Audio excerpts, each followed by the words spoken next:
안녕하십니까. 관광기업 창업론 12주차 동영상입니다. 12주차 첫 번째 동영상입니다. 예, 촬영하는 날짜는 5월 29일 오전 8시 20분입니다. 오전에 와서 여러분의 그 명단하고 발표 채점지를 수정을 했습니다.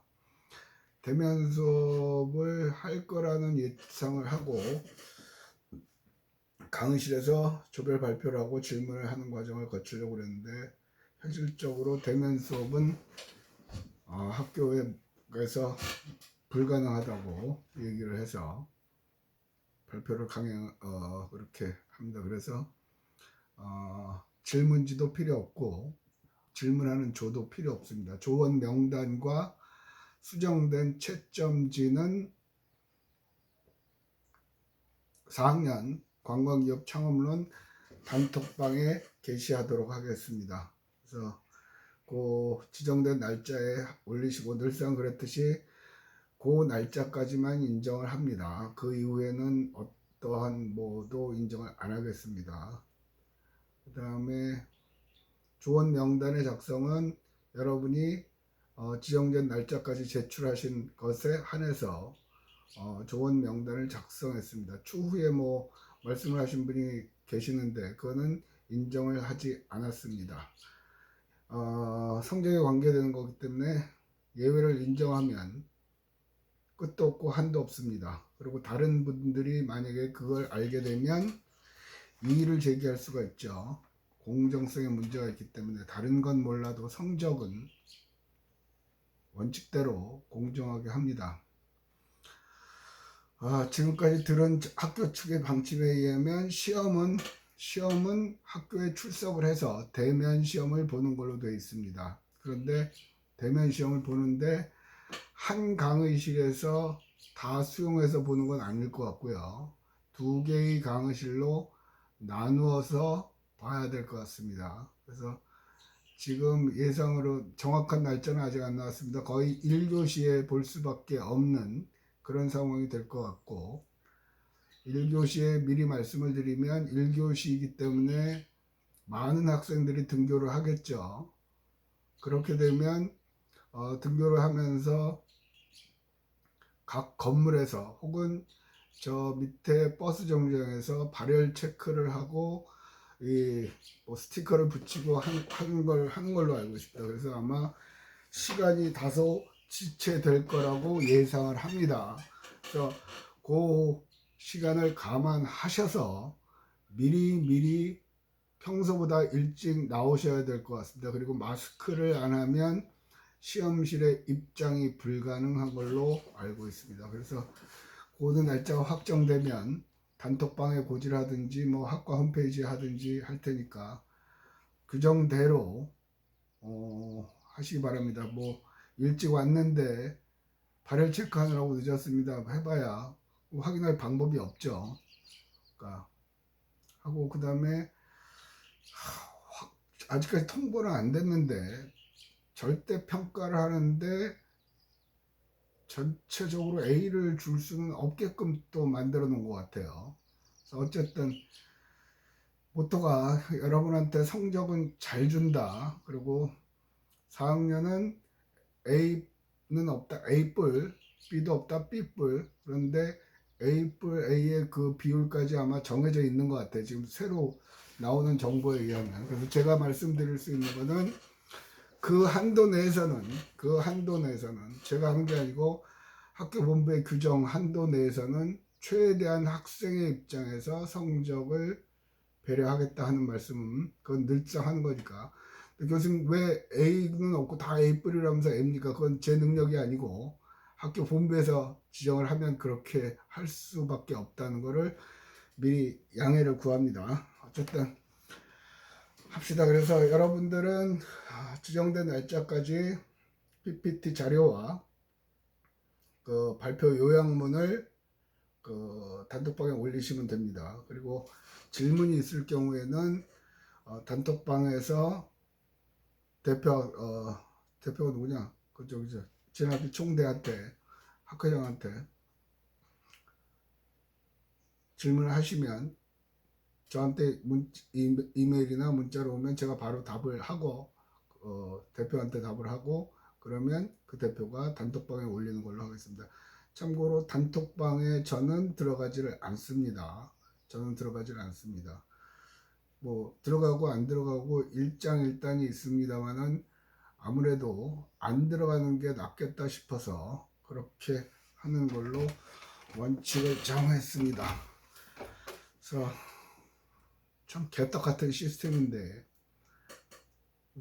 한 학기가 어떻게 가는지 모르겠어요. 도대체 하루하루가 여러분들도 그렇겠지만 담당 교수도 상당히 버겁습니다. 도대체 수업을 하는 건지 안 하는 건지 그러면서 학생들한테는 최대한 뭔가 갈 수 있게끔 해야 되겠다는 그 스트레스 속에서 한 학기를 보내고 있고 만약에 다음 학기 2학기 때도 수업이 이루어져야 된다 그러면 어디 휴직을 하든지 장기 요양 병원에 입원을 하든지 안 하고 싶습니다. 이런 수업은 여러분들도 물론 그렇겠지만 이거 사람이 할 짓이 아닌 것 같아요. 그래서 원래는 계절학기에도 강의를 오픈을 합니다만은 이번 계절학기는 저 개인적으로는 오픈을 안 합니다. 도저히 이런 식으로는 수업을 하는 건지 하면서 제 자신이 그 상황이 용납이 안 돼서 이번 학기는 뭐 제 의지와 상관없이 하는 거고 그래서 갑자기 또 어제부로 뭐 쿠팡하고 마켓컬리하고 또 뭐죠 콜센터에서 또 가면 서울 경기에 하나는 겁니다만은 부산 같은 경우는 아직 확진자는 없는 것 같아요. 어저께 확진자가 한 명 나왔는데 뭐 베트남인가 어디 갔다가 베트남인지 어디 다른 나라에 갔다가 들어와서 공항으로 들어와서 KTX 타고 부산에 내려서 부산에서 확진 판정을 받은 걸로 알고 있죠. 그래서 부산에는 더 이상 추가 확진자는 없는 것 같습니다. 제발 시험 때까지는 이대로 갔으면 좋겠습니다. 자 하시고 자 오늘은 여러분 교재 46페이지입니다. 산업정보혁명과 창업인프라 이거는 뭐라고 그럴까요? 지금 4차 산업혁명 시대죠. 1차부터 4차까지 가는 과정 그리고 지금 창업인프라가 어떻게 되고 있나 그런 것들을 설명을 하려고 합니다. 여기서 키포인트 여러분들한테 제시하고 싶은 거는 급격하게 바뀌고 있다는 거죠. 그러니까 1차부터 4차까지 오는 과정에서 뭐 지난 수백 년간의 변화가 지금 4차 산업혁명 시대는 30년, 요새는 10년 단위로 바뀌는 것 같죠. 그러니까 급하게 바뀐다는 것 같아요. 참고로 말씀드리면 2학년 학생이 그 좋은 명단 때문에 잘못 작성을 해서 불러가지고 얘기하는 과정에 넌 뭘 할 거냐 이제 상담을 하는데 뭘 할 거냐 그러니까 트럭 기사를 하겠대요. 트럭 기사. 그래서 순간 놀랬죠. 대학은 다른 과에서 공대에서 전과 2학년으로 전과를 한 학생이에요. 트럭 기사. 야 그럼 왜 전과를 했냐? 그러니까 그래도 그냥 뭐 공대는 너무 어려운 것 같아서 관광 쪽으로 왔다고 그래요. 그래서 그럴 수도 있겠다. 근데 기사를 하겠대요. 그런데 부모님도 다 동의를 했다는 거예요. 그래서 그 학생한테 제가 한 말은 그러면 자퇴를 해라. 어차피 네가 그 길로 정했으면 그길로 가는 게 맞는다라고 얘기를 했죠. 그랬더니 뭐 또 흐지부지 흥얼해요. 그래서 왜 트럭 기사냐? 그러니까 트럭 기사가 좋을 것 같습니다. 그래서 왜 뭐 집에서 트럭 기사를 하라고 그러신대요. 그래서 물었죠. 아버님이나 어머님이 그런 쪽에 종사하시냐? 아니래요. 두 분 다 한 분은 뭐 보험 쪽에 가시고 일을 하신다고 그래요. 그래서 순간 얘기를 했죠. 거기서 멈췄어야 되는데 트럭 기사는 지금 인공지능 그다음에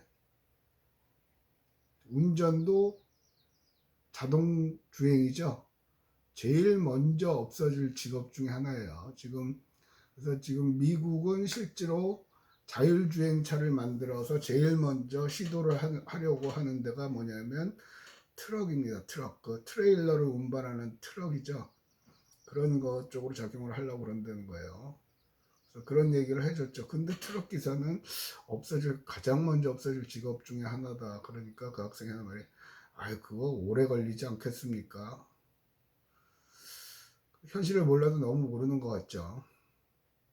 요즘은 트럭뿐만 아니라 새로 건조되는 배는 배요. 그 화물선이요. 화물선도 내비게이션과 원격 조종으로 자율주행 화물선이 벌써 준비가 되고 있어요.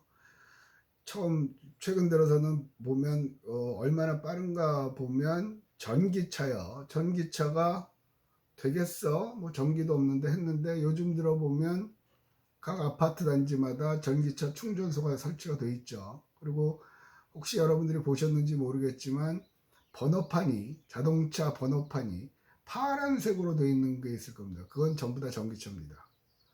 그만큼 지금 처음에는 그런 게 거의 안 보였거든요. 처음에 그 번호판을 봤을 때 한 2년 전인가 처음 봤죠, 제가. 순간 그랬어요.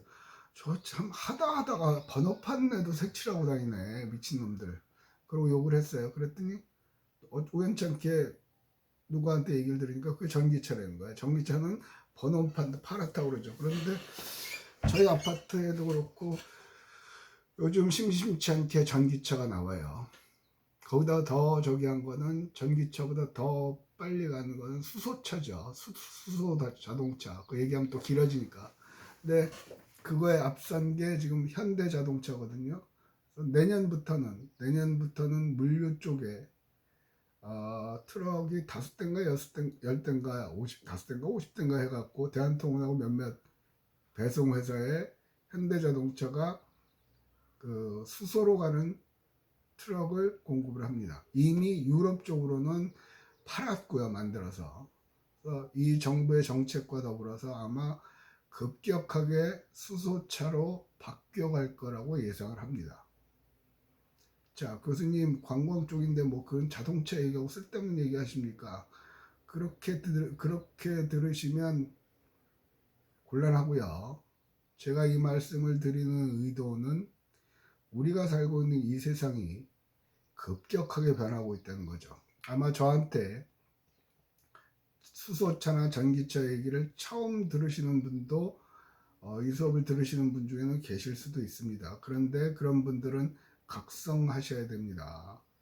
왜 그러냐면 내가 살고 있는 이 시대가 어느 쪽으로 가고 있는가를 항상 예의주시하고 보지를 않으면 어느 순간에 낙오됩니다. 무섭게 낙오됩니다. 코로나 사태에서 지금 어저께 보면 쿠팡에서 포장하시던 분들이 감염이 돼서 뭐 70명, 80명 엄청나게 늘어나고 있거든요. 근데 그 감염자분에 대해서 뉴스에 나오는 거 보면 참 열심히 사신 분입니다. 그러니까 다른 일을 하다 콜센터에 근무를 하다가 주말에 아르바이트로 또 가서 물류 배송 작업에 참여를 한 거죠. 또 이태원에서 감염했던 분, 이태원 감염 중에 한 분 택시 기사로 근무를 하시다가 주말에 투잡을 뛰면서 돌잔치에 가서 사진 촬영 기사로 근무를 하셔서 다른 분들한테 또 전염이 된 거예요. 바꿔 말하면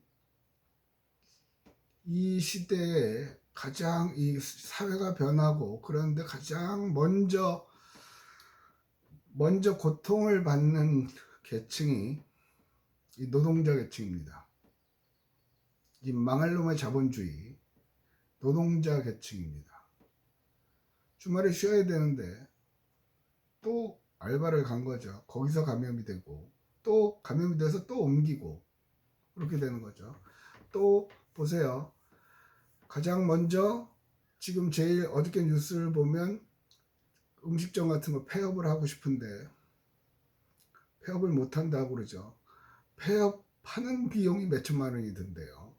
원상복구해야 되고 또 다음 세입자를 구해야 되는데 다음 세입자가 안 나타나니까 계약 기간만큼 8개월 남았다는데 8개월만큼 매달 2천만 원씩 그 집세를 꽁으로 내야 되고 어려워요. 그러니까 그분들이 잘못한 건 없죠. 열심히 사신 분들인데 갑자기 이렇게 된 거예요. 그래서 자꾸 똑같은 얘기를 반복합니다만은 급하게 변합니다. 그 속에서 뭘 하면 앞으로 내가 행복한 삶을 영위할 수 있을까를 진지하게 고민을 해야 된다고 생각을 합니다.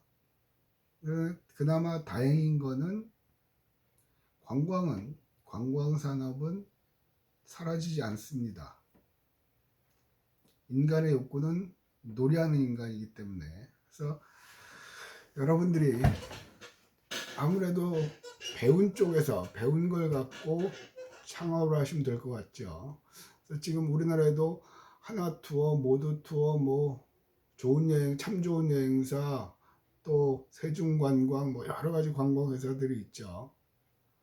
관광회사가 돈을 버는 거는 기존 옛날 방식은 그랬단 말이에요. 서비스를 그러니까 호텔을 미리 사고 객실을 사고 비행기표도 미리 사놓고 있다가 블럭으로 구매를 하고 그걸 시즌에 일반 관광객들에게 팔아서 거기서 차익을 남기는 구조였죠. 근데 지금은 여행사를 통해서 예약한 사람은 거의 없습니다. 인터넷을 통해서 하죠. 인터넷. 그래서 아마 앞으로는 카카오톡이 여행사가 될 거고요. 구글이 여행사가 될 거고요. 네이버가 여행사가 될 거예요.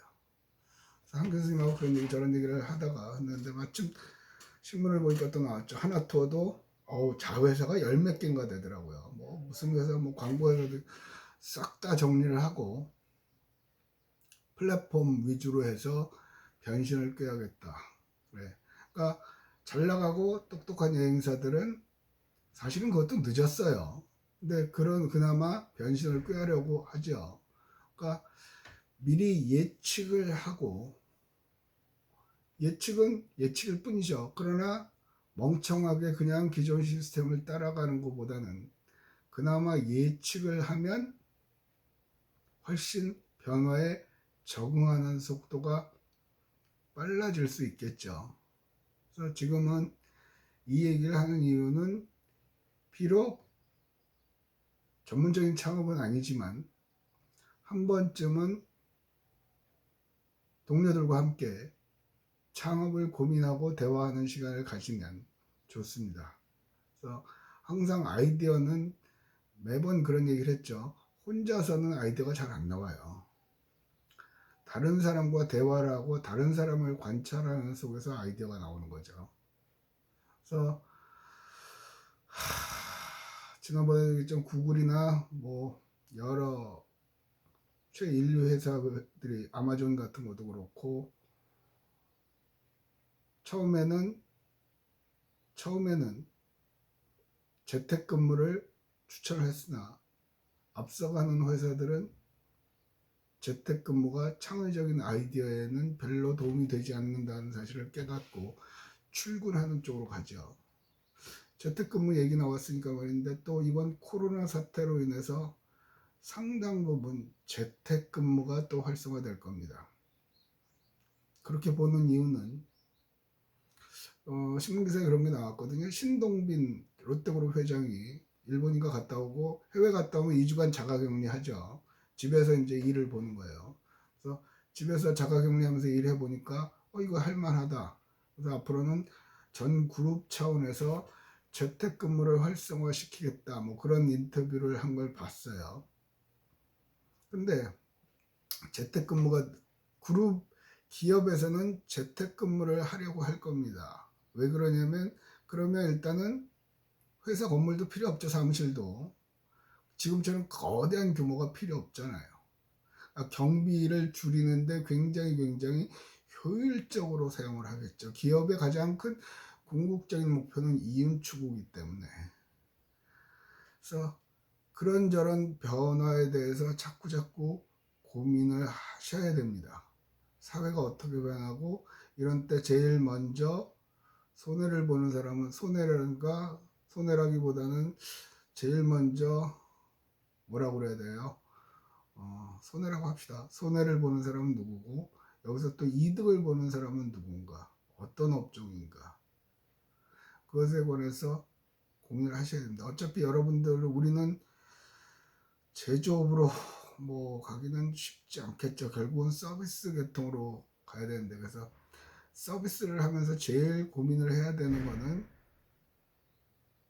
사람들이 뭐를 불편해하는가, 사람들이 어떤 걸 원하는가. 교수님 거 다 일일이 물어볼 수 없잖아요. 예, 그러나 나를 기준으로 생각을 하십시오. 나는 뭘 필요로 하는가, 그런 걸 생각하라고 그랬죠. 지난번에 얘기했지만 야놀자 여기 어때 뭐 그런 거요. 그렇게 해서 모텔 청소하시던 분이 그런 쪽으로 업종을 바꾸고 아마 빵빵하게 잘 나가죠. 그래서 정확히 수익인가, 앞으로의 사회에서 성공할 수 있는 비즈니스는 스포츠하고 그 다음에 엔터테인먼트, 또 하나가 있었는데 생각이 안 나요. 스포츠는 사람들이 보죠. 지금 이 와중에도 무관중으로 전 세계에서 아마 최초이라고 그러죠. 대한민국은 축구도 그렇고 야구도 중계를 하죠. 경기를 하죠. 그래서 ESPN에서 그걸 중계를 합니다. 미국의 스포츠 전문 채널이죠. 아니 자기 나라 경기도 아닌데. 근데 많은 미국 사람들이 스포츠에 목말라 하는 거죠. 왜 그러냐고 그건 잘 모르겠어요. 저는 스포츠를 안 좋아하기 때문에.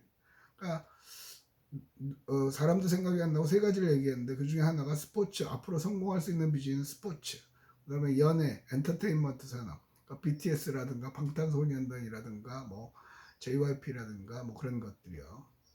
그래서 그런 것에 관해서 항상 하는 얘기지만 이 망할 놈의 책 이거 드립다 외워봐야 별로 도움 안 돼요. 그냥 기본적인 지식이고 앞으로의 사회가 어떻게 변할 건가, 그것에 대해서 고민을 하시면 될 것 같습니다. 자, 대충 시간이 또 왜 이렇게 빨리 가나. 자, 리포트를 내야 되거든요. 리포트를 내야 되는데 다음 시간에 진도를 나가면서 냅시다. 미리 내면 안 될 것 같고요. 진도는 하나도 안 나가고 얘기만 하고. 자, 여기서 어쨌든 동영상을 첫 번째 관광기업 창업은 12-1의 동영상을 마치고 잠시 후에 12-2 녹화를 다시 시작하도록 하겠습니다.